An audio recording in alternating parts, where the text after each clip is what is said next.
네, 여러분 안녕하십니까? 오늘 MBTI 활용 자기 이해 시간을 강의를 맡게 된 저는 정광식이라고 합니다. 여러분 만나서 반갑습니다. 이 MBTI를 강의를 여러분들과 함께 하게 된 이유가 있어요. 가장 관심 있어 하고요. 그리고 또 가장 대중적이기 때문에 이 MBTI 성격 검사를 가지고 와서 여러분들의 자기 이해에 조금이나마 도움이 될 수 있도록 그 관심을 끌면서 좀 한번 해보려고 하고 갖고 왔거든요. 실은 이제 많은 친구들이 해보셨던 부분들도 있을 거예요. 그래서 잘 알고 있으신 분들 같은 경우에는 한번 다시 한번 복습한다라고 생각하시면 더 좋을 것 같고요. 처음 하시는 분들은 왜냐면 다른 친구들하고 또 이야기를 해보려면 쟤는 E형이구나, 쟤는 I형이구나, 이런 것들 서로가 서로를 이해하는 거 그리고 또 자기를 이해하는데 큰 도움이 될 수 있을 거라 생각하고요. 즐겁게 한번 오늘 강의 시작해 보도록 하겠습니다. 저희 그 수업 시간 자체가 바로 이제 직업 지도 시간이에요. 즉, 내 진로에 대한 부분에서 직업까지 한꺼번에 가져가는 그런 시간이기도 한데요. 그럼에도 불구하고 우리가 그 자기 이해를 넣은 이유는 딱 한 가지입니다. 취업이든 혹은 진로든 모든 것의 시작은 바로 나에 대한 이해에서부터 시작된다라는 거예요. 이 자기에 대한 이해 없이는 그 어떤 것도 모래 위에 성을 쌓는 것과 똑같다라고 보시면 되겠습니다. 자, 그래서 여러분들이 가장 생각해 주셔야 되는 거 한 가지가 있어요. 뭐냐면 오늘 MBTI 강의니까 MBTI에 대해서 좀 더 깊이 알아봐야지. 그 결과가 이렇게 나왔으니까 나는 이렇게 살아야 되는구나. 그래, 내가 어쩐지 나는 E형인 줄 알았어. I형인 줄 알았어. 그래, 그 친구는 역시 I형이었어. 여러분, 이 부분은 가장 위험하게 생각하시는 거예요. 하나의 검사로 누군가를 모든 단면을 평가하는 것은 절대로 하지 않으셔야 된다는 거고요. 이에 대한 적용도 바로 자신에게도 모든 것이 그 유형에 따라서 이렇게 나와야 된다. 이렇게 판단하실 필요는 전혀 없다라는 겁니다. 즉 하나의 참고 자료로 여러분들이 조금 더 가볍게 보시면서 이해해 주셨으면 좋겠어요.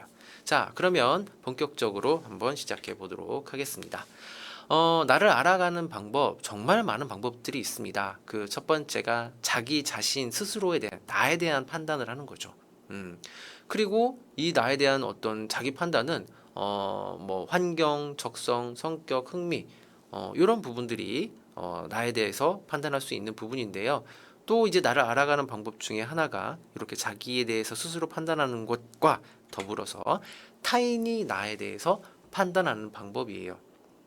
나를 잘 알고 있는 부모, 친척, 친구들이나 혹은 나와 관련된 지인들, 이분들이 나에 대해서 조금 더 객관적으로 알 수도 있다라는 거. 알 수도 있다라는 거는 모두가 다 알지는 못한다라는 거죠. 하나의 참고 자료로서 활용해 볼 수 있는 그런 하나의 방법이 또 타인이 나를 바라보는 그런 시선이겠고요. 그리고 세 번째, 객관적 판단이에요. 지금처럼 각종 검사를 통해서 어떤 적성, 흥미, 성격, 신체 조건 등등 이런 것들을 측정해서 나에 대해서 객관적 정보를 얻는 겁니다.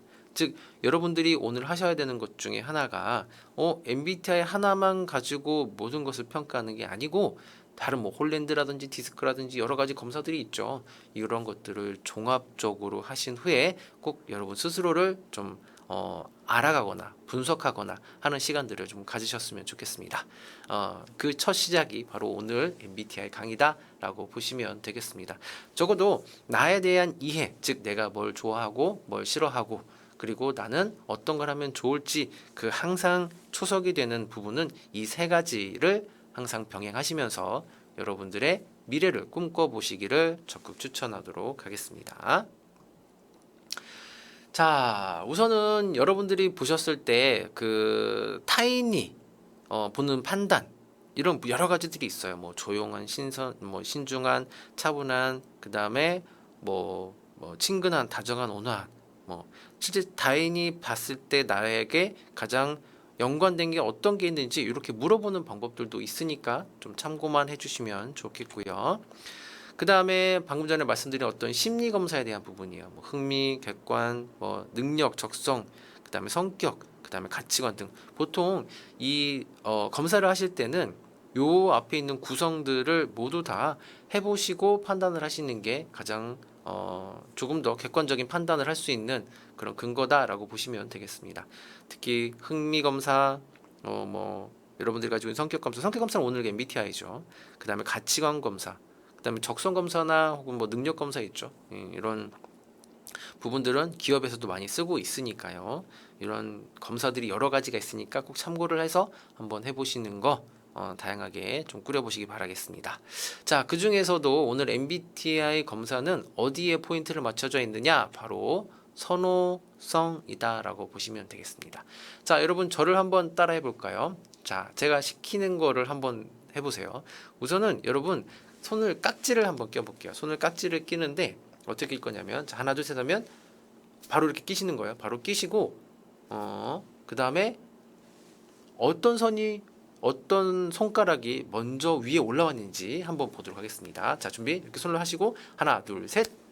자, 왼쪽이 먼저 올라오셨나요? 아니면 오른쪽이 먼저 올라왔나요? 한번 볼까요? 자, 그럼 물어볼게요.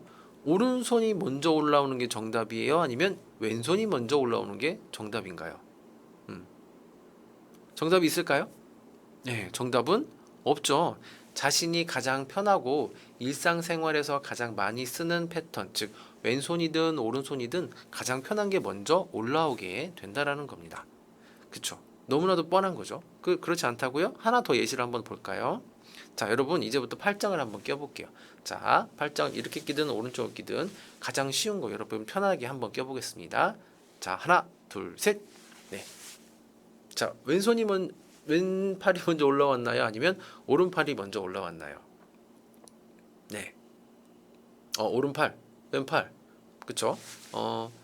이것도 하나의 선호성이에요. 그쵸? 오른손이 먼저 올라올 수 있고요. 또 왼팔이 먼저 올라올 수도 있습니다. 정답이 있는 건 아니라는 거예요. 자기의 선호 성향에 따라서 왼팔이든 오른팔이든 올라올 수 있다라는 겁니다. 하나만 더 해볼까요? 자, 이번에는 여러분들이 평상시에 필기에 사용하지 않던 손으로 이름과 주소를 한번 작성해 보겠습니다. 자, 이름과 주소를 빈 종이 어떤 거든 상관없습니다. 여러분 지금 주변에 펜하고 종이가 있으면 오른손잡이는 왼손으로 이름과 주소를 한번 써보시고요. 왼손잡이는 오른손으로 이름과 주소를 한번 작성해 보도록 하겠습니다. 우선 간단하게 이름만 지금부터 써보도록 할게요. 30초, 20초 정도 한번 시간 드려보겠습니다. 제가 숫자로 셀게요.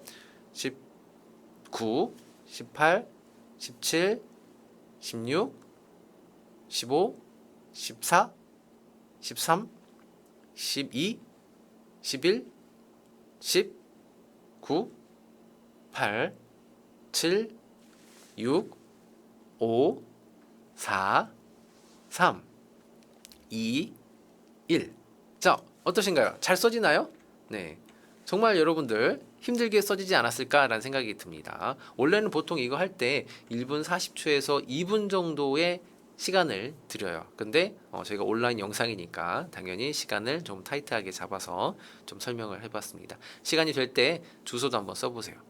즉 여러분들이 글씨를 쓰는 것도 왼손이냐 오른손이냐 어떤 게 정답이 있는 건 아니죠. 가장 여러분들이 편하게 많이 쓰셨던 손을 쓰게 된다라는 게 가장 우리가 잘 알고 있는 선호성에 대한 부분입니다. 자, 사람이 살아가면서 원래 태어날 때부터 입고 있던 옷이 있고요. 그렇죠? 살아가면서 환경에 의한 옷이 있다고 합니다.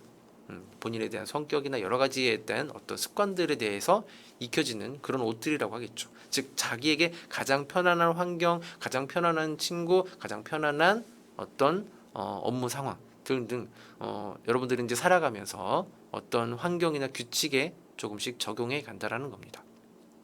자, 그런 게 바로 뭐라고요? 이제 선호성이다라고 하는 겁니다. 누구는 멜론을 좋아하고요. 누구는 배를 좋아하고요. 누구는 딸기를 좋아할 수 있습니다. 모두가 다 딸기를 좋아해야 될 이유는 없는 거죠. 모두가 다 사과를 좋아해야 될 이유도 없는 것처럼 말이죠. 즉 여러분들이 생각을 했을 때 서로 간의 다양성을 인정해 주셔야 되는 것 중에 하나가 바로 이 부분입니다. 그래서 MBTI를 하는 이유 중에 하나가 서로에 대한 이해를 통해서 저 친구는 이러이런 것들을 좋아하니까 또 이 친구는 이러이러한 것들에 대해서 선호하니까 라는 부분들을 서로 이해할 수 있는 아주 소중한 어떤 검사 중에 하나다라고 보시면 되겠습니다. 그래서 가끔 어떤 강의나 이런 부분을 할 때 제가 이제 먼저 얘기를 해요. 그룹별로 지어놓고 서로 MBTI 성향을 한번 알아보세요라고 하면 서로들 정말 신나서 내 성향과 상대방의 성향을 알아가면서 좀 더 친해지는 경우들을 많이 봤습니다.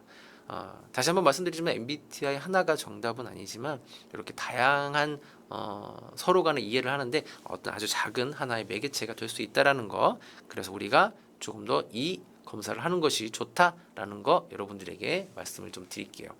자, 보시는 것처럼 이 MBTI는 처음에 어떻게 시작이 됐느냐? 바로 여러분 잘 알고 있는 칼 구스타프 융이라고 하는 스위스의 정신의학자가 이제 처음에 시작을 하게 됐어요. 자, 이러한 검사를 만들게 된 부분이 어떤 태도에 대한 개인차, 선호하는 인식, 그쵸? 선호하는 판단 양식이 어떤 심리 유형의 하나의 영향으로 미칠 수 있다라고 해서 이제 주장을 하게 됐고요. 그 다음에 이 이론을 기반으로 해서 누가 패턴을 받았냐? 바로 마이어스 브릭스라고 하는 엄마와 딸이 이제 열심히 또 연구를 하게 된 거죠. 그래서 마이어스 브릭스에 대한 약자를 따서 MBTI라고 이름을 짓게 되었다라는 거죠. 자, 이런 MBTI 검사 예전에는 여러분 모르시겠지만 쉽게 할 수 있는 게 아니었어요. 뭐냐면 특정한 어떤 그 양식이나라든지 구매를 해서 할 수 있는 그런 게 많았는데 요즘에는 온라인 인터넷 안에도 무료 MBTI 검사라고 하면 정말 많은 검사가 나오는 것을 여러분들도 확인하실 수 있겠고요. 쉽게 접근할 수도 있다라는 거 있어요. 그렇죠? 대신 다만 온라인으로 검사를 했을 때는 어떤 생각이 들죠? 약간은 못 믿겠어요. 그죠? 이게 맞는지 틀리는지 했는데 글쎄라는 생각이 들 수도 있겠죠. 이제 어떤 신뢰에 대한 부분입니다. 그래서 저 같은 경우도 마찬가지고 주변에 저를 아시는 분들 혹은 지인들도 많이 하시는 것 중에 하나가 실제 이 MBTI 검사를 해서 구매를 해서 하는 경우들이 있어요.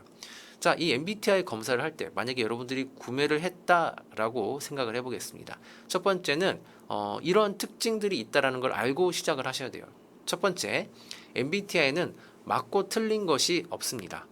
많은 분들이 검사를 하고 나면 내 정신과 관련된 어떤 의학과 관련된 것들이 나오면 어떡하나 이런 것들을 고민하시는 분들이 있는데 이 MBTI는 성격에 대한 검사이기 때문에 어떤 뭐 정신적인 문제가 있거나 이런 것들은 안 나오게 되고요. 다 좋은 내용들이 나오게 되어 있습니다. 그래서 첫 번째 아무 부담 없이 시작을 하셔도 된다라는 거 꼭 알아주셨으면 좋겠고요. 다른 유형에 비해서 더 좋거나 나쁘거나 병들거나 건강한 유형은 없습니다. 즉 특정한 유형이 되게 좋은 유형이야 이런 건 없어요. 자, 한번 생각해 보세요. 누구는 막 되게 성격이 활발하고 막 친구들도 잘 사귀어요. 반대로 어떤 친구는 되게 소심해 보이는 그런 친구들도 있습니다. 어떤 게 더 좋은 걸까요? 맞아요. 이것도 선호에 대한 부분이죠. 나는 조금 더 차분하거나 혹은 조심성 있는 사람이 좀 더 좋아라고 하면 약간은 그 소심할 수 있는 사람들, 약간은 좀 표현이 달라지겠죠. 이분들을 더 좋아할 수도 있고요. 반대로 나는 어떤 대인관계나 이런 것들을 와일드하게 항상 이렇게 왁작지근하게 지내는 사람이 더 좋아라고 하게 되면은 아무래도 그 외향형의 사람을 더 선호하면서 사귈 수 있겠죠. 즉 그래서 어떤 게 좋다, 나쁘다 이거를 판단할 수 있는 그런 부분들은 다 개인적인 부분들이기 때문에 어떤 게 좋다, 건강하다, 나쁘다 이렇게 이야기할 수 없다라는 거 꼭 기억해 주셔야 되겠고요. 자, 그 다음에 모든 유형은 다 각자가 가지고 있는 가치가 다르다라는 겁니다. 자, 그래서 모든 유형들에 따라서 저건 좋은 유형이야, 나쁜 유형이야가 아니고 서로 간에 존중이 필요하다라는 거 말씀드리겠고요. 자, 그 다음에 MBTI가 측정하고자 하는 것은 그것을 정보를 받아들이고 의사결정을 내리는 데 있어 개인차에 대한 것이다 라고 하는 것처럼 어떤 실제적인 어떤 의사결정을 내리는데 어떤 하나의 참고자라는 거, 그리고 개인차가 있다라는 것을 분명히 여기에서도, 이 검사 자체에서도 이야기를 하고 있고요. 유형별로 가장 효율적으로 능력 발휘할 수 있는 방법과 규명, 확인을 할 수 있는 여러 가지 스킬들도 있기도 합니다. 그리고 정신이라는 학문지에서 길잡이가 되어준다라는 거, 그렇죠? 내 성격에 대한 부분, 의사결정에 대한 스스로에 대한 판단, 이해를 기반으로 해서 여러분들이 알아갈 수 있는 것들이 많이 있다라는 거. 그 다음에 다른 유형을 이해하고 가치를 부여할 수 있도록 돕고요. 그 다음에 서로 다른 점을 건설적으로 사용하도록 장려할 수도 있습니다. 그렇죠? 이 친구는 이런 걸 잘하니까 이 친구는 이러한 유형이니까 내가 도와줘야지 라고 하는 그런 내용들도 할 수 있다라는 거죠. 마지막으로 생애 전반에 걸친 성격 발달의 주요 측면에 대한 이해를 할 수 있는 하나의 도구다라고 보시면 되겠습니다. 자, 그 다음에 심리적 선호라는 게 있어요. 더 지속적이고 일관성 있게 활용하는 거, 그 다음에 선택적으로 더 자주 사용하는 거, 그 다음에 선택적으로 더 좋아하거나 편하거나 쉽게 끌리는 거, 자연스러운 거. 아까 우리가 팔짱을 꼈던 것처럼 내가 주로 많이 일상생활에서 쓰는 것들이 바로 이제 심리적 선호성이다라고 보시면 되겠죠. 이러한 심리적 선호는 선호와 비선호로 나눌 수 있습니다. 편하다, 서툴다, 자연스럽다, 어색하다, 쉽다, 그 다음에 아이 같다, 그 다음 확실하다, 어렵고 힘들다.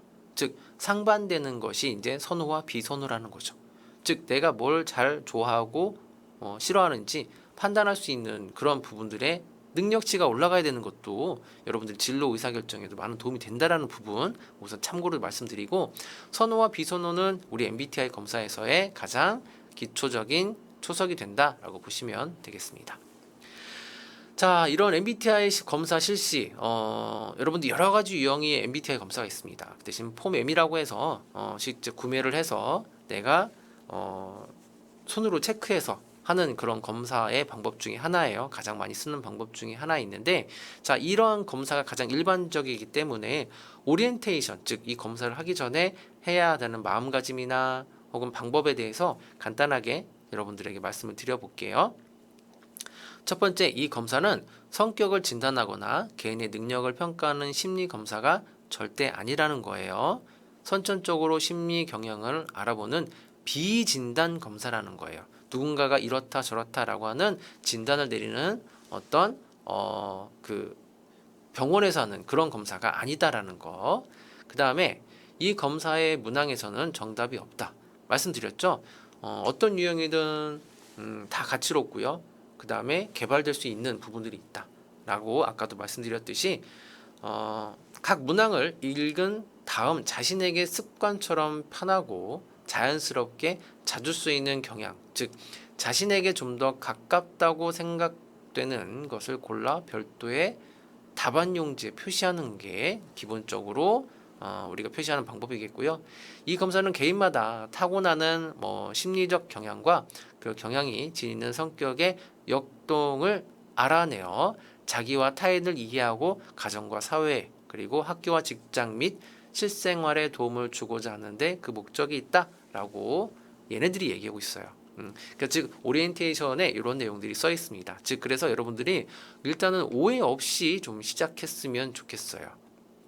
그리고 시간 제한은 없으나 너무 오래 시간을 끌는 거는 별로 좋지 않다라는 거. 그리고 자신이 이상적으로 바라보는 것에 답하지 마시고, 즉 난 이렇게 나와야 돼라고 해서 본인도 모르게 의도적으로 답을 체크하는 경향들이 있습니다. 자, 그럴 경우에는 사전에 미리 차단을 하셔서 나는 이런 유형이다 라는 그런 부분을 끌려가지 않게 자연스럽게 직관적으로 여러분들이 꼭 표시를 해 주셨으면 좋겠습니다. 실제로 이 MBTI 검사 채점 용지를 받아보면은 이렇게 생겼어요.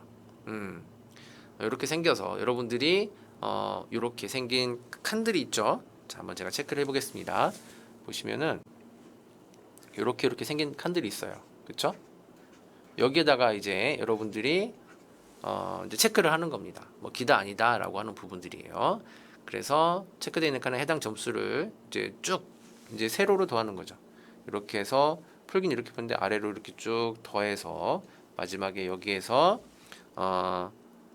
점수가 나오겠죠. 뭐 예를 들면은 I형하고 E형이 있습니다. 이 중에서 가장 점수가 높게 나온 게 본인의 유형이 될 수 있겠죠. 가장 일반적인 점수를 더하고 둘 중에 하나가 가장 높게 나오는 게 나의 선호 성향이다라고 보시면 되겠습니다. MBTI에 대한 검사다라고 보시면 되겠고, 그런 MBTI 검사가 결과가 나오면 보시는 것처럼 이러한 그 어떻게 보면 월크시트죠. 결과지를 쓸 수 있는 부분들이 있습니다. 여기에 따라서 성향에 대해서 점수 내고, 그쵸? 그 다음에 점수에 대한 원점수 되는 방법, 그 다음에 자기가 추측했던 거, 실제 결과, 이런 즉, 나는 이런 유형일 줄 알았는데 실제로 뽑아보니까 전혀 관련 없는 그런 유형이다. 놀랬다. 뭐 이런 것들도 확인해 볼 수 있겠고요. 결과지 뒤쪽에 보면은 이렇게 각각 16가지 유형에 대한 내용들이 간단하게 설명이 되어 있습니다. 그런데 여러분들 이 검사 자체가 어떤 검사죠? 보통은 자기 보고식이라고 합니다. 즉 내가 질문에 따라서 선호해서 답했기 때문에 그 부분을 정리해서 지금처럼 이러한 16가지 유형 중에 하나에 해당된다라고 해서 종합 정리해 놓은 그런 그 유형에 대한 부분이 이렇게 뒤쪽에도 있으니까요. 만약에 여러분들이 검사를 하기 위해서 이 진단지를 사서 구매할 경우에는 꼭 활용을 하시는 것도 좋겠습니다. 자, 그러면 본격적으로 이 16가지 유형을 나누는 데 있어서 구분을 짓는 것들을 보겠습니다. 우선은 에너지의 방향이에요. 에너지의 방향은 내향형과 외향형이 있습니다. 내향형은 그쵸 I예요. 그 다음에 외향형은 E죠. 자, 그래서 실제로 내향형이 좋다, 외향형이 좋다, 어떤 게 더 좋을까요? 다시 말씀드리자면 어떤 게 좋다, 나쁘다는 없다고 말씀을 드렸습니다. 자, 근데 이러한 부분이 있죠. 서로 간의 차이는 있습니다. 자, 우선은 외향형은 에너지를 밖으로 쓰죠.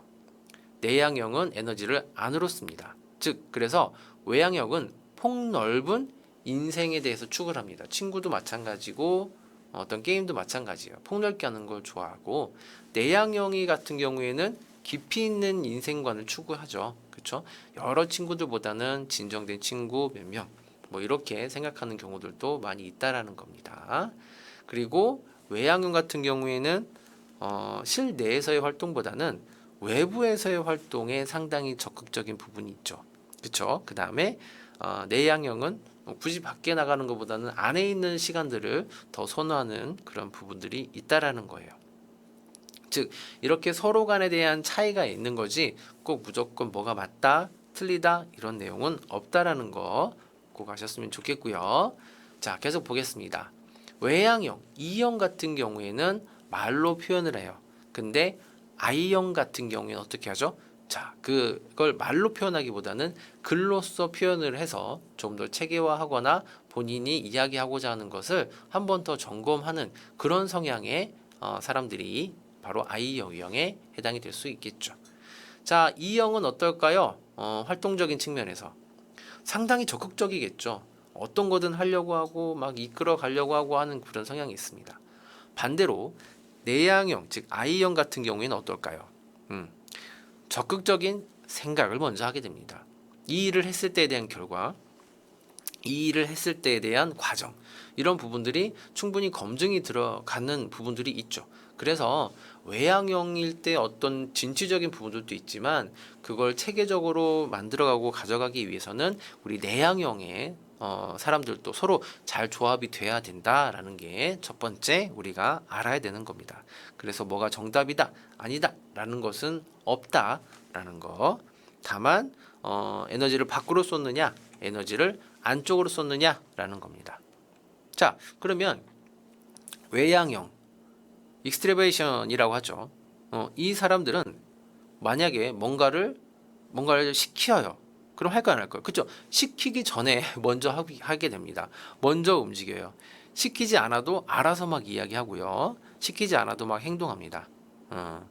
근데 반대로 I유형은 어떨까요? 시켜도 잘 안 해요. 시켜도 잘 안 합니다. 괜히 빼고요. 괜히 이제 부끄러움도 많이 탈 수도 있는 거죠. 근데 이거는 나쁘다라기보다는 성향에 따라서 서로 간의 차이이기 때문에 뭐가 좋다, 나쁘다는 없다라는 거 다시 한번 강조드리고요. 그 다음에 외향형은 밖에 나가서 친구를 만나고 사람들을 만나는 거에 있어서 거기에서 에너지에 대한 어떤 큰 충전을 받을 수 있어요. 근데 반대로 I형은 어떻죠? 집에서 일정 시간, 즉 내가 에너지를 극복하고 활용이 될 수 있도록 사색하거나 버텨줘야 되는, 즉 집 안에서의 본인만의 시간이 충분히 필요한 게 바로 내향형이다라고 보시면 되겠습니다. 자, 그래서 이제 내향형과 외향형, 즉 사람 간의 관계도 마찬가지고 어떤 에너지에 대한 충전, 근데 업무적인 상황들도 마찬가지일 수 있겠습니다. 이렇게 서로 간에 약간의 차이는 있다라는 거 꼭 아셨으면 좋겠고요. 자, 그 다음에 이 외향형과 내향형의 차이 전체적으로 좀 한번 보겠습니다. 외향형은 주의 집중, 그쵸, 나보다는 주의에 집중, 그 다음에 자기 외부에 에너지를 쏟는 경향이 있다고 말씀드렸어요. 내향형은 주의 집중이 어디예요? 자기 내부에 있다라는 거예요. 외향형은 외부 활동을 좋아하고 적극적이고요. 폭넓은 대인관계에 말로 표현하는 것을 상당히 좋아하는 사람들입니다. 활동에 의한 에너지를 막 충전을 받는 그런 선택이고요. 사교성이 있고 인기도 많은 사람이 바로 여기에 해당이 될 수도 있겠죠.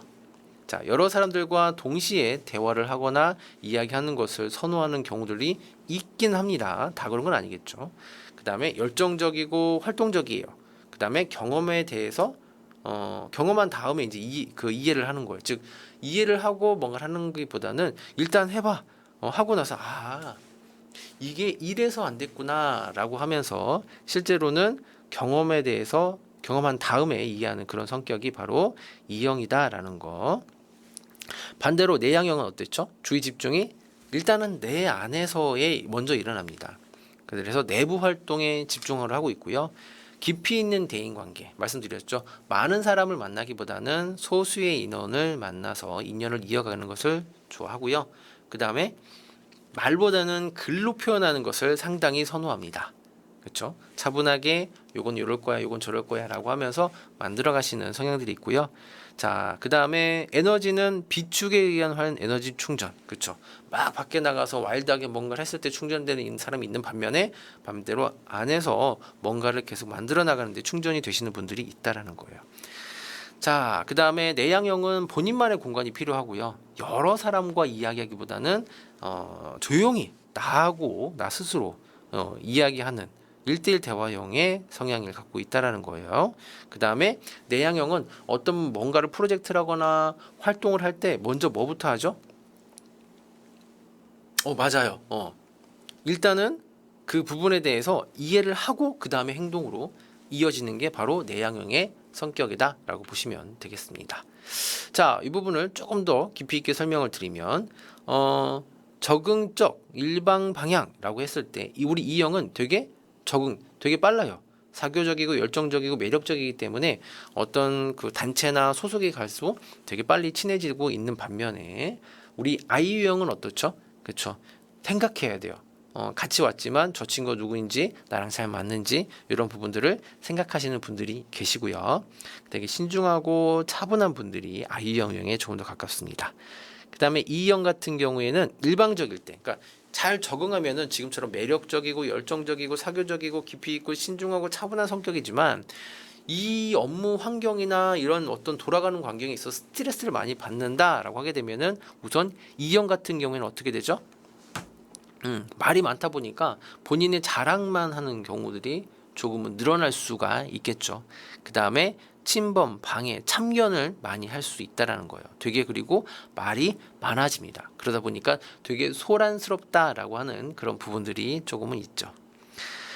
그 다음에 아이유형 같은 경우에는 만약에 스트레스를 받아요. 그러면 더 어떻게 될까요? 안으로 숨게 되겠죠. 안으로 숨다 보니까 상당히 뭐예요? 표현을 잘 안 해요. 그래서 저 사람이 무슨 생각을 갖고 있는지 왜 저러는지는 알 수 없는 상황이 되기 때문에 왜 말을 안 하지? 되게 쌀쌀맞네. 그리고 또 뭐예요? 본인 스스로도 속으로 막 삭히는 경우들이 많이 있습니다. 자, 그게 뭘까요, 여러분? 속으로 삭혀요. 그죠? 속병 들 수도 있다라는 겁니다. 바로 풀어야 됩니다. 네. 그다음에 상대를 안 하는 거예요. 상대를 안 해요. 즉 어떤 사람이 와서 실수를 했습니다. 그러면 미안합니다. 실수를 했습니다라고 얘기를 하더라도 본인이 우선은 그 부분에 대해서 풀리지가 않는다면 상대를 하지 않는 그런 성향이 있을 수 있어요. 일부 있을 수 있어요. 사람에 따라 다르다라는 거 아까처럼 말씀을 좀 드려볼게요. 자, 그 다음에 어떤 정보를 수집하는 데 있어서의 부분이에요. 어떤 사람은 감각적으로 만져보고 맛보고 이렇게 했을 때 조금 이거를 빨리 받아들이는 사람이 있는 반면에 직관적으로 요거는 공이니까 축구하러 가야지 뭐 이렇게 생각하시는 분들, 아이디어를 추가적으로 동반하신 분들이 바로 이제 N형이다라고 보시면 되겠습니다. 감각적은 이제 센싱 이라고 하죠. 그렇죠? 그래서 여러 가지 어떤 감각, 몸으로 만져보고 그다음에 뭐 얼굴도 만져보고 뭐 눈도 만져보고 해서 이게 눈이구나 뭐 이런 식으로 알아간다라고 보시면 되겠고, 직관형은 뭐죠? 딱 보고 뭔가를 딱 보고 야, 이건 아닌 것 같아. 이제 이런 형태가 바로 직관형에 해당이 될 수가 있겠죠. 어떤 일을 하기보다는 실제로는 그 일에 따라서 미리 판단을 해보는 그런 성향이 가지고 있는 게 바로 직관형이다라고 보시면 되겠습니다. 자, 감각형은 지금 우리 노란색 친구들이 있죠. 화면에서 보이는 노란색 친구들처럼 오감에 의한 실태를 이제 파악을 합니다. 예를 들면 조각을 하려고 얼음을 샀어요. 얼음을 사게 되면 우선은 큰 그림을 이제 보는 것도 중요하지만 몇 자 정도 되고 어느 정도 크기가 되고 그다음에 두께는 어느 정도 되고라고 하는 것에 포인트를 두는 반면에, 그다음에 아이유왕 같은 경우에는 육감에 의한 가능성과 위치를 추구해요. 육감에 의한 가능성. 즉 딱 봤을 때 야, 요거는 이제 도자기로 만들어도 되겠다. 요거는 사람으로 만들어도 되겠다. 이런 것들을 의미를 추구하고요. 그 다음에 반대로 또 이런 게 있어요. 현실에 있는 그대로 본다. 미래 가능성을 본다. 뭐 이렇게 되어 있는데요. 자, 만약에 여러분들이 어떤 일을 했을 때 미래를 봅니다. 너무 먼 미래를 보면 어떨까요? 너무 먼 미래. 거리가 있을 수 있겠죠. 그렇죠? 그러다 보니까 이거 내가 하려고 했던 게 아닌데 이렇게 생각을 할 수도 있습니다. 근데 반대로 I형, 현실을 있는 그대로 본다. 요거는 맞는 거, 요건 틀린 거, 요거네. 오케이. 그럼 봐줄 것도 없어. 그러면 빨리 이렇게 결정해 라고 할 수 있는 게 바로 SU형이다 라고 하는 거 봅니다. 즉 감각형 SU형은 내가 건너가고 있는 다리를 정확하게 뭐죠? 잘 맞는지 안 맞는지를 좀 확인하는 거예요. 그러다가 나중에는 어떻게 되죠? 이제 다 털리는 거죠. 네. 털리는 경우들을 많이 봤습니다. 자, 그래서 정보를 처리하는 데 있어서의 또 하나까지 방법이 바로 비약적인 정보 처리 방법에 대해서 우리가 신경을 써야 된다라는 부분이에요. 자, 이게 무슨 내용이냐라고 보게 되면 SU형 같은 경우에는 여러 이제 숲이 있어요. 숲이 있어서 숲이 아름답다. 그런데 나무는이라고 하면서 나무에 대한 부분을 조금 더 이제 포인트로 두려고 하는 부분들이 있고요. 그 해당되는 부모님들은 어떨까요? 그쵸. 굳이 나는 나뭇잎을 나무를 보라는 건 아니었으니까 하산하자. 숲에서 이제 최대한 올라올 수 있는, 등산을 할 수 있는 최대까지 오셔서 우리 그 친구를 픽업해 가는 경우들도 많이 있다라는 거 여러분 꼭 기억해 주셨으면 좋겠습니다. 그래서 S유형하고 N유형 같은 경우에는 꼭 필요한 영역 중에 하나다라고 보시면 되겠습니다. 자, 계속 볼게요. 그 감각형 S유형 같은 경우에는 뭘로 하죠? 그쵸. 실제로는 S유형이 저 구루마를 만들고 이걸 가지고 이제 돌아다니면서 구루마를 팔 수 있도록 문제를 개수했어요. 그렇죠. 좀 더 많이 팔렸을까요? 근데 그건 잘 모르겠어요. 잘 많이 팔렸는지 안 팔렸는지는 잘 모르겠습니다만 적어도 그 필요한 만큼은 팔지 않았을까라는 생각을 한번 해봅니다. 반대로 직관형은 뭐죠? 어떤 똑같은 종류의 벽돌을 준다고 하더라도, 앞에서 보는 것처럼 벽돌을 준다고 하더라도 내가 이걸 보면서 꼭 굳이 이거를 이렇게 해야 될까라는 생각으로 그 변화 유형에 대해서 다양성을 추구하거나 창의성을 발휘하는 게 바로 N형이다라고 보시면 되겠습니다.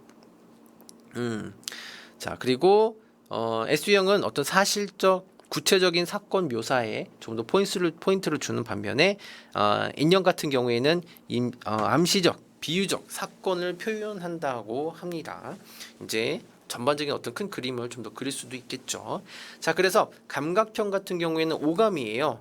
그래서 뭐 씹고 뜯고 맛보고 즐기고 제가 많이 이야기하는 부분들도 있기도 한데 지금 현재 지금 여기가 되게 중요해요. 그리고 실제 경험, 사실적 경험, 실태 파악, 실용 음악 등등에 대해서 우리가 한번은 생각해 볼 수 있는 그런 유형이 감각형이다라고 보시면 되겠고요. 직관형은 육감으로서 뭔가를 느끼는 거죠. 그렇죠? 주의 초점, 미래, 가능성 이렇게 보는데 아이디어가 샘솟는 분 중에 하나예요. 그리고 사실적이고 영감적이고요. 가능성과 의미를 되게 추구하겠죠. 즉 뭐냐면 외향형의 성향이 조금 더 나올 수도 있다라는 거 여러분 잊지 않으셨으면 좋겠고요. 그 다음에 변화, 암시적, 새로운 시도 환경 뭐 이런 것들이 여기에 해당이 된다라고 보시면 되겠습니다. 자, 계속 한번 볼게요. S유형과 N유형은 여러분들이 그 일방적인 선호의 선호의 비교를 한번 볼게요. 적응적일 때와 적응하지 못했을 때에 대한 부분입니다. 즉 보시는 것처럼 실제 S유형이 잘 적응하게 되면 어떨까요? 네, 보시는 것처럼 실용적이고 정확하고 구체적인 이런 사람이 될 수 있습니다. 반대로 만약에 어떤 스트레스 상황이라든지 그 예상하지 못했던 그런 부분이 있게 되면은 되게 우둔해 보이고요. 까다롭고 강박관념이 있을 수 있는 것처럼 보입니다. 그렇죠. 에너지 자체를 밖으로 쏟아야 되는데 그러지 못하는 부분들이 있었기 때문일 거다라고 판단이 되고요. 그 다음에 N형 같은 경우에 상상력이 되게 풍부해요. 책상이 높고 통찰력이 있는 사람이 바로 N형이다라고 보시면 되겠습니다. 그 다음에 편파적인 이랬다 저랬다 하는 비판적인 이런 말들에 대해서 별로 썩 선호하지 않는 경향들이 있다라는 게 바로 이제 N형의 특징이다라고 보시면 되겠습니다. 자, 그 다음에 우리 세 번째는 바로 결정에 대한 부분이에요. 뭘 결정할 거냐? 의사결정이겠죠. 그렇죠. 뭔가를 결정하거나 선택할 때는 사고적으로 하느냐 아니면 어떤 감정적으로 하느냐 이 큰 차이가 바로 나타날 수 있겠습니다. 즉 사고형 같은 경우에는 실제로 어떤 것을 결정을 할 때 생각을 많이 하게 되죠. 생각을 통해서 이건 이럴 거야 저건 저럴 거야 라고 하는 부분들을 충분히 고려를 해보고 의사결정을 하는 그런 성향이 좀 더 가깝겠고요. 감정형 같은 경우는 어때요? 사실보다는 이 사람에 대한 상황 혹은 나에 대한 상황 이거에 따라서 실제로 결과물들이 많이 이제 좌지우지되는 그런 유형이 바로 사고형과 감정형이다라고 보시면 되겠습니다. 사고형 같은 경우에는 우리가 선생님도 사고형이긴 해요. 선생님도 사고형인데 여러분들은 몇 명이나 사고형이 될지 한번 나중에 좀 한번 보도록 하도록 하고요. 그 다음에 한번 보겠습니다. 사고형과 감정형 어떻게 다른 것인가? 우선 사고형은 논리적이고 분석적이에요. 그죠? 반대로 감정형은 상징적이고 포괄적입니다라는 거. 상징적이고 포괄적이고 그 다음에 객관적인 판단을 하는 게 바로 사고형이다라는 거예요. 주관적인 공감을 하는 게 그래 이런 부분은 나도 공감이 되는 부분이야 라고 하면서 주관적 공감을 애쓰는 유형이 바로 feeling이다 라고 보시면 되겠습니다. 자, 그 다음에 예를 들면은 사고형 같은 경우에는 머리로 이해되어야 움직일 수 있어요. 그 다음에 F형은 어떻죠? 가슴으로 느껴져야 한다라는 거예요. 가슴으로 쿵쾅쿵쾅 느껴지면은 실제로는 어때요? 맞아요. 실제로는 더 큰 어떤 유형이 될 수 있는 거죠. 더 유형이 될 수 있겠습니다. 큰 유형이라는 건 뭐죠? 그러니까 그 이론 논리적인 부분보다는 감정적으로 그래 이 사람 불쌍하니까 혹은 이 사람 도와줘야 되니까 이런 부분에 영향을 더 많이 끼치는 게 feeling 그 감정형이다라고 보시면 되겠습니다. 자, 그래서 사고형은 객관적인 진실을 추구하는 부분이에요. 서로 간의 논리적인 부분. 반대로 감정형 같은 경우는 어떻죠? 공동에 대한 조화를 상당히 추구하는 유형이 바로 감정형이다라고 보시면 되겠습니다. 사고형은 어때요? 내 생각을 얘기합니다. 감정형은 내 느낌을 얘기하는 그런 성향의 사람들이 많고요. 그 다음에 원리와 원칙을 중요시 여깁니다. 사고형이니까 논리적이어야 되니까요. 반대로 감정형은 어떤 일을 하는 데 있어서 목적이나 의미가 상당히 중요한 게 필요하다라고 보는 게 바로 사고형과 감정에 대한 차이다라고 보시면 되겠습니다. 만약에 이 T형이 잘 적응될 경우에는 어떤 환경이나 이런 부분에서 잘 매칭이 됐다. 그리고 스트레스를 덜 받는 상황이다라고 하게 되면은 명료하고요, 객관적이고 간결해요. 뭐 어떤 사족이 없습니다. 이걸 딱 명확하게 나오는 부분이 있고요. 반대로 이 T형이 어떤 스트레스를 받는 경우가 있게 되면은 지나치게 따져요. 막 엄청난 어떤 그 업무를 해야 되는데 정확하게 해야 돼 그러면은 따지고 또 따지고 또 따지고 할 수 있는 게 바로 T형이죠. 인정사정이 없어요. 그 논리적이니까 감정을 배제하고 일만 보는 경우들이 있어서 되게 거칠 수도 있다라는 게 바로 T형 유형의 성향이라는 거죠. 자, 반대로 F형 유형은 어떻죠? 어떤 환경에 잘 적응되거나 그다음에 조화롭게 있다라고 하게 되면 어떻게 돼요? 그렇죠? 인정해주고 배려해주고 재치 있고 막 그래요. 근데 반대로 일방적인 상황이 되거나 스트레스 되는 상황이 되게 되면 책임을 둘러대요. 막 감정적으로, 논리적으로 안 맞으니까요. 그다음에 과민하게 되고 그다음에 모호하거나 막연하게 표현하는 부분들이 바로 F 유형의 성향이다라고 보시면 되겠습니다.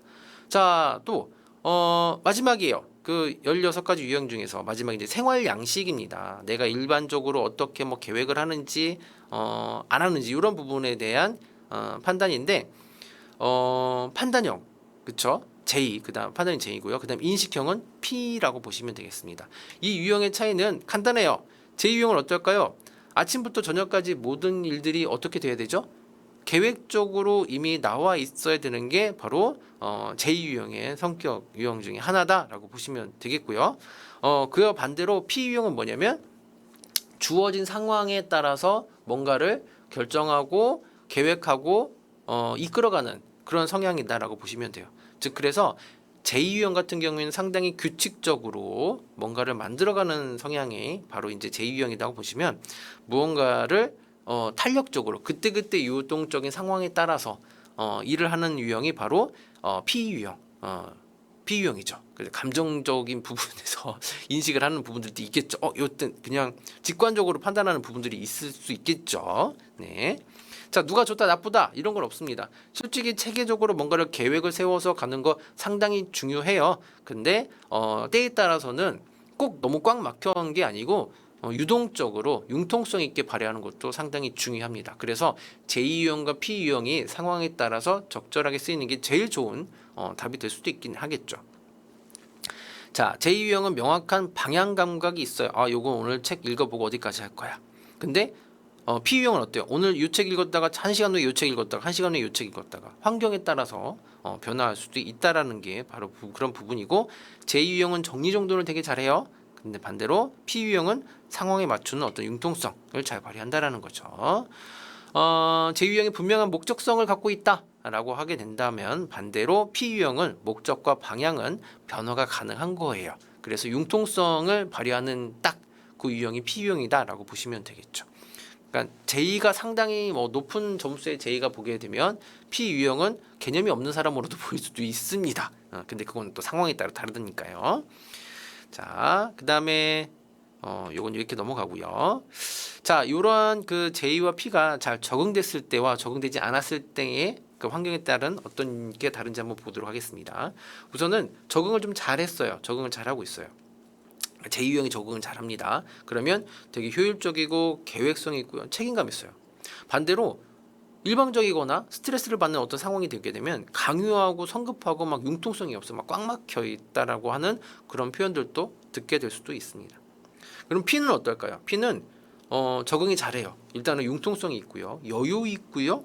유연하게 대처하는 부분들이 P 유형이 있어요. 근데 반대로 이게 이제 스트레스가 되는 상황이 된다라고 하면 어떨까요, 여러분? 그쵸? 꾸물거리거나 혹은 믿음이 안 가거나 되게 막 산만하게 보일 수 있는 게 바로 이 P 유형이다라고 보시면 되겠습니다. 자, 지금까지 여러분들이 MBTI에서 총 이제 나올 수 있는 유형에 대해서 구분할 수 있는 유형들에 대해서 한번 알아봤어요. 이렇게 나누면 총 몇 가지가 나오죠? 총 16가지의 유형이 나옵니다. 16가지 유형에 대해서 일일이 좀 더 설명을 하고 싶지만 그렇지 못하는 부분들을 이해해 주시고 이러한 유형은 실제로 여러분들이 내 유형이 나오면 인터넷에서 좀 더 찾아보셔도 충분히 여러분들이 판단을 하실 수가 있다라는 거 꼭 알아주셨으면 좋겠습니다. 자, 그 다음에 이 그 E형과 I형의 어떤 차이를 보게 되면은 특히 스트레스를 받을 때 어떻게 해소하냐라고 보게 되면은 E형 같은 경우에는 외부로 나가서 뭔가를 활동하거나 술을 먹거나 이렇게 해요. 근데 반대로 I형 같은 경우는 독서를 하거나 청소를 한다고 이렇게 이야기하는 경우들이 많이 있고요. 또 반대로 S하고 N이요. S하고 N을 봤을 때 보시는 것처럼 이 그림을 보게 되면 보는 시각이 다릅니다. S는 어떨까요? S는 그쵸, 사물 하나를 보는데 반대로 N형은 여기에 바람이 보인다고도 얘기합니다. 그리고 뭐 알프스라는 얘기도 하기도 하고요. 즉 사람이 틀린 건 없다. 각각의 서로에 대한 차이다라고 보시면 되겠죠. 자, 그러면 또 한 가지 차이가 S하고 N을 봤을 때는 딱 요거예요. S는 어떨까요? 약도를 그려봐라라고 하면은 S형은 이렇게 어떤 명칭이나 이런 것들을 명확하게 그린 방면이 있고요. N형은 어떨까요? 그쵸? 처음과 목적지만 있으면 돼요. 중간은 그렇게 의미 있지 않습니다. 직관적으로 딱 텍스트하고 쭉 감 이렇게 써 있죠. 이런 차이가 있을 수 있다라는 거고요. 반대로 또 T하고 F에게 이런 게 있어요. T하고 F에게 과제를 줍니다. 친한 그 친구에게 돈을 빌리는 상황이다라고 하면은 T 같은 경우에는 논리적으로 접근합니다. 네가 돈을 꿔주면 내가 언제까지 이렇게 갚을 거고 이렇게 한 거다. 라고 하고 F는 감정적으로 호소하는 경우들이 있죠. 이 상황이 내가 그동안 살아오면서 이런 일이 있었고 뭐 이런 것들이 조금의 상황이 다르다라고 보시면 되겠죠. 마지막 J하고 P가 있어요. J하고 P에게 여름 계획을 짜보라라고 했을 때 이런 거죠. 뭐 일반 길도 마찬가지예요. 어떤 계획을 세워라라고 했을 때 J 같은 경우에는 보시는 것처럼 목적지가 어디고 준비물은 뭐고 일정은 1일차에는 뭐 10시, 뭐 12시, 1시, 4시 등등 해서 시간차에 따라서 딱 이렇게 다 전체적으로 정리하는 반면에 P 같은 경우에는 어떻게 되죠? 자, 이거 딱 준비해요. 여권, 돈, 카드, 끝. 그쵸? 여행 책자 이게 답니다. 그때그때 상황에 따라서 어떤 활동들을 한다라는 거죠. 자, 지금처럼 보시는 것처럼 여러분들이 그 MBTI라는 것을 좀 봤을 때는 이러한 성향에 따라서 활동들이 좀 달라질 수도 있어요. 근데 더 중요한 거는 여러분들 뭐죠? 자, 각자가 가지고 있는 성향에 따라서 다르다라는 거예요. 그렇죠? 다르기 때문에 서로 간의 유형을 이해하고요. 내가 검사가 나왔을 때 오늘 제가 설명드렸던 이런 부분들을 간단하게 이해를 하는 형태로 좀 하셨으면 좋겠습니다. 자, 그래요. 오늘 MBTI 강의는 여기까지 하도록 하겠습니다. 여러분 수고하셨습니다.